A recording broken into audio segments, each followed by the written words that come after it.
Take a second to think about your cell phone. It is something you use every day and think of as a single thing. Now consider opening your cell phone up. When you look inside, you realize there is not just one item, but a complex medley of confusing metals and chips. Within the tangled insides of your cell phone, there is a very important metallic element called tantalum, the refined form of coltan. This element is very important to many of our electronics that we use today.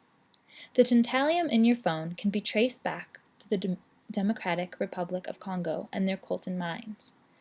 The process of mining coltan requires the digging up of mud from streams and swishing water in a basin. This simple action causes great devastation to the Democratic Republic of Congo's environment, especially to the endangered gorillas living there.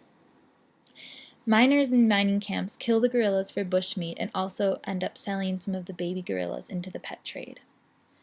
About 30% of school children in the Congo have given up their schoolwork in order to go into mines. Some children are forced into mining by rebel armies. Coltan mining is contributing to human rights violations among the miners, and even women who have gone into prostitution at the mining camps. The situation in the DRC is summed up by a British Parliament member, Anna King, when he says, "Kids in Congo were being sent down to mines to die so that kids in Europe and America could kill imaginary aliens in their living rooms." Now, when I started reading all this information, it became very frustrating.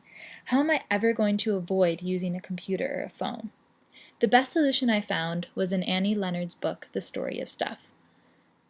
She describes how companies need to start making our electronics with longer lifespans, whose parts can be reused. Longer use electronics could lessen our demand in coltan, thus reducing the stress in the Democratic Republic of Congo's mines. So in the meantime, until companies make longer-lasting products, we must be educated on what goes on inside our electronics and try to use them as long as possible.